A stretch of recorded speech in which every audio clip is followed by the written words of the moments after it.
یہ جانوریت تو تھی. ابھی شراب کا منظر بتایا.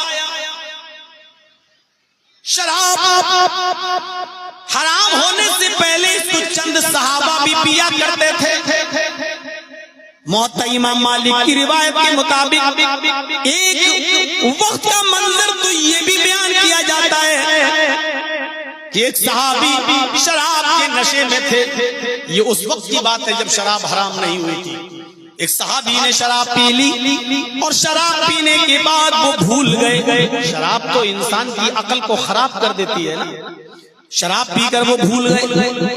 اب وہ بیٹی اور بیوی میں انتر نہیں کر پائے. انہوں نے اپنی بیٹی کو دیکھا, بیٹی کو بیوی سمجھ لیا اور انہوں نے بجائے بیوی کے اپنی بیٹی کا ہاتھ ہی پکڑ لیا. اور سنیے نوجوانوں, شراب کے رسیا اور دلدادہ لوگوں, شراب کتنی گندی چیزیں ہیں, کتنی گندی چیز ہے, ذرا نظر ڈالیے. صحابی نے شراب پی لی, بھول گئے بی بی کون, بیٹی کون. بیٹی ہاتھ کھینچنے لگے اس کو. بیٹی چیخی, ماں دوڑتی ہوئی آئی. اس نے دیکھا, ارے یہ کیا ہو رہا ہے. اس نے جلدی سے اپنے شوہر کا ہاتھ پکڑا اور کھینچا اور اپنی بیٹی کے ہاتھ کو اپنے شوہر کے ہاتھ سے چھڑایا اور اپنے شوہر کو ایک کمرے میں بند کر دیا. جب نشہ اتر گیا تب شوہر نے اندر سے دروازہ کھٹکھٹایا, باہر نکلا, چپل اٹھائی اور اپنی بیوی کو پیٹنا شروع کر دیا. کیوں کمرے میں بند کیا؟ جب مارتے مارتے تھک گئے تو بیوی نے وہ چپل اٹھا کر پھر شوہر کو دے دی. اگر دل نہ بھرا ہو تو اور مار لو. تب انہوں نے اپنی بیوی کو گلے سے لگایا اور کہا کہ مارنے کی وجہ یہ ہے کہ تم نے مجھے بند کر دیا. کیوں بند کیا؟ بیوی نے کہا اس لیے کہ تم نے آج شراب پی رکھی تھی.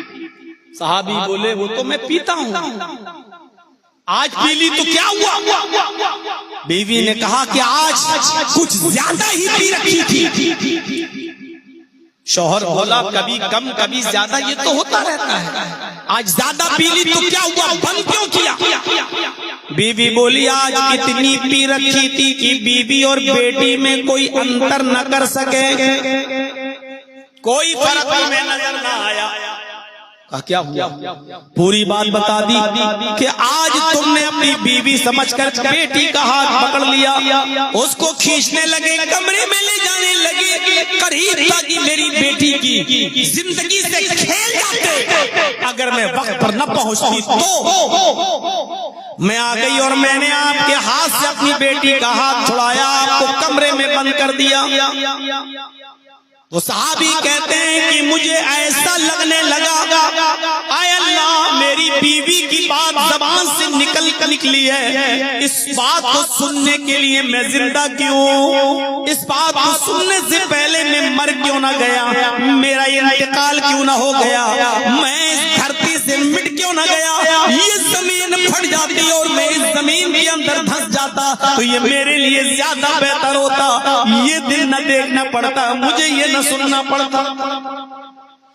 اس کے بعد نظر آسمان پہ ڈالیوں پر مایا, اے اللہ, اے میرے پروردگار, میں تجھے گواہ بنا کے کہتا ہوں کہ آج کے بعد میں شراب کو ہاتھ نہیں لگاؤں گا, آج کے بعد میں شراب نہیں پیوں گا. نوجوانوں, جب یہ شراب حرام نہیں ہوئی تھی تب اس کے نقصان کو دیکھ کر صحابہ اس سے توبہ کر لیتے تھے اور اس کو چھوڑنے کی قسم کھا لیتے تھے. جب یہ شراب ہمارے نبی نے حرام کر دی تو ہمیں اس سے کتنا بچنا چاہیے, جب حرام کر دی تو اس سے ہمیں کتنا زیادہ پرہیز کرنا چاہیے اور اس سے کتنا زیادہ دور رہنا چاہیے. شراب انسان کو جانور بنا دیتی ہے. قیامت کی نشانیوں میں سے ایک نشانی یہ